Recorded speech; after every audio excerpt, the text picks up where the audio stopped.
In this module, we are going to learn how a metal reacts with a non-metal to form an ionic compound, and we will also discuss a few general properties of ionic compounds. The chemical bond formed by the transfer of electrons from one atom to another is known as ionic bond. An ionic bond is formed when one of the atoms can donate electrons to achieve the inert gas electronic configuration, and the other atom needs electrons to achieve the inert gas electronic configuration. Thus, when a metal reacts with a non-metal, transfer of electrons takes place from metal atoms to the non-metal atoms, and an ionic bond is formed. In the formation of an ionic bond between a metal and a non-metal, the metal atom donates one or more electrons to the non-metal atom. By losing electrons, the metal atom forms a positively charged ion known as cation. The non-metal atom accepts electrons donated by the metal atom and forms a negatively charged ion known as anion. The positive and the negative ions attract one another. The strong force of attraction developed between the oppositely charged ions is known as ionic bond, and the compounds that contain ionic bonds are called ionic compounds. Let us see the formation of sodium chloride. Sodium has atomic number 11. The electronic configuration is 281. Chlorine, the atomic number is 17 and the electronic configuration is 287. We find that sodium has one electron in its outermost shell. Is the sodium atom stable with one electron in its outermost shell? It is not stable. So, to become stable, it donates its outermost electron to another atom like chlorine, which has 7 electrons and needs one more to become stable. By losing one electron, sodium atom gets a positive charge and becomes a sodium cation. The sodium cation has 2,8 configuration, same as the configuration of the nearest inert gas, neon. Chlorine atom accepts this electron of sodium and becomes stable by getting the configuration 288, same as argon. Chlorine becomes chloride anion. So these elements, sodium and chlorine, can have a give and take relation between them. We can write the reaction as follows. Na281 gives Na plus and an electron. Chlorine 287, that is Cl287 and an electron gives chloride anion, Cl minus. We show only valence electrons in electron dot structures. So the one valence electron of sodium is denoted by a dot, and the 7 valence electrons of chlorine are shown by a cross. Only to differentiate the valence electron of sodium and the chlorine atoms, we are using the dot and the cross. So, On the right hand side, we can have the sodium cation and the chloride anion. So, sodium is giving one electron to become sodium cation. Chlorine is accepting the electron and becomes chloride anion. These ions, being oppositely charged, attract each other and are held by strong electrostatic forces of attraction. It exists as sodium chloride, NaCl. It is not a molecule of NaCl but an aggregate of, it is an aggregate of oppositely charged ions. Let us see the rules that are to be followed for writing the formula and the name of an ionic compound. First, metal ion should be written. It is a positive ion or cation. Then, non-metal ion should be written. It is a negative ion or anion. We should write IDE at the last when we name the negative anion. So, chlorine becomes chloride, CHLORIDE.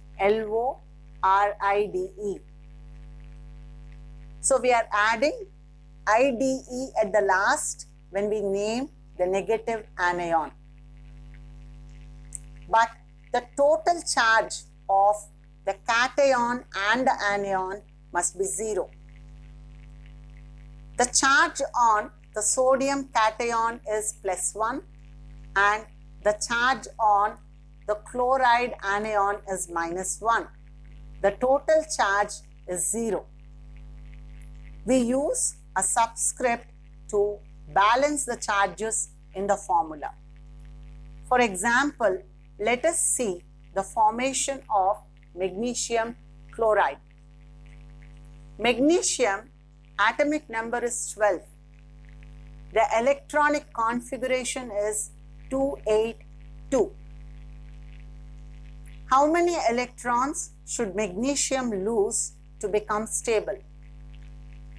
It has to lose 2 electrons to become stable by forming Mg2 plus cation. But chlorine with electronic configuration 287 needs only 1 electron. So, 2 chlorine atoms take 1 electron each from magnesium to become 2 chloride anions. We can write the reactions as Mg282 gives Mg2 plus and 2 electrons. Cl plus an electron gives Cl minus, a chloride anion. When we show the electron dot structure, we show the transfer of 2 electrons from magnesium atom. 1 electron each to 2 chlorine atoms with 2 different arrows.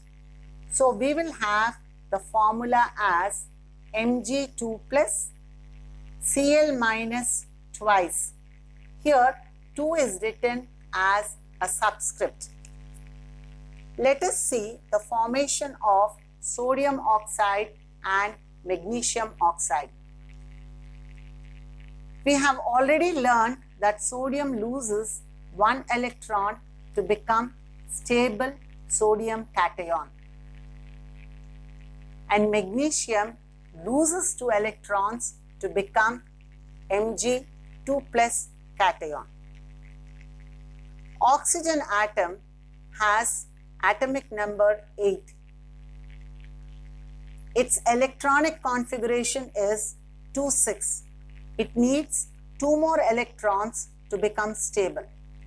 In the formation of sodium oxide, sodium can donate only 1 electron to oxygen atom. So, another atom of sodium gives the second electron required by the oxygen atom.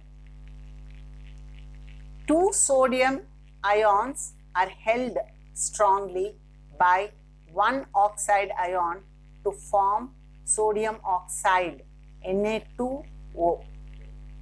In the formation of magnesium oxide, magnesium donates 2 electrons and becomes Mg2 plus ion, and oxygen atom accepts the 2 electrons to become O2 minus oxide ion.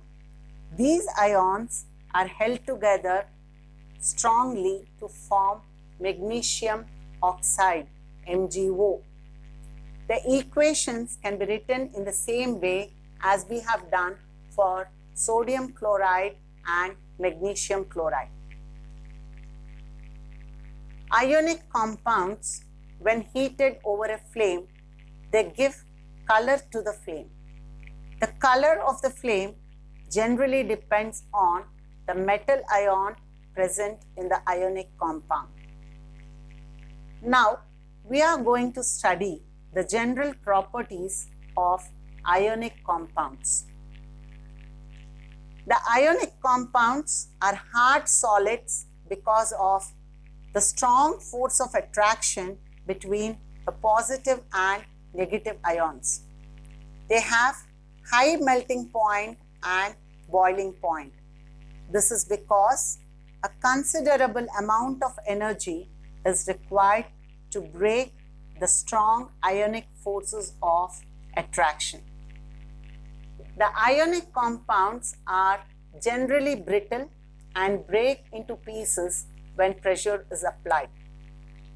When the ionic compounds are hit, a layer of ions shift so that ions with the same charges are lined up together. These like charges repel each other and split the compound easily. So, ionic compounds are brittle. The next property is about solubility. Ionic compounds are generally soluble in water and are insoluble in solvents like kerosene and petrol. What makes ionic compounds dissolve in water? In the formation of water molecule, hydrogen and oxygen atoms share electrons between them, and it is a covalent compound. The shared electron pair is slightly pulled towards oxygen. Because of this, oxygen acquires partial negative charge and hydrogen acquires partial positive charge. Water molecule is said to be polar in nature. When an ionic compound like NaCl is taken in water, the slightly positive hydrogen are attracted to chloride ions and the slightly negative oxygen are attracted to sodium ions. This makes the ionic compound to dissolve in water easily. Now, let us know whether ionic compounds can conduct electricity or not. They do not conduct electricity in the solid state as ions are not free to move. They are held by strong forces of attraction. But in the molten state, the forces of attraction are overcome due to the heat and the ions can move freely, enabling them to conduct electricity. The conduction of electricity in a solution involves the movement of charged particles. A solution of an ionic compound in water contains ions and hence can conduct electricity. Ionic compounds do not conduct electricity in the solid state, but they conduct electricity either in the molten state or in the aqueous solution. Now, let us check whether solutions of ionic salts conduct electricity or not. We can make a simple circuit as shown in the diagram. The bulb glows for all the solutions of ionic salts, showing that they are good conductors of electricity. In this module, we have discussed how an ionic compound is formed. We have seen the formation of sodium chloride, magnesium chloride, sodium oxide and magnesium oxide. We have also discussed about the general properties of ionic compounds.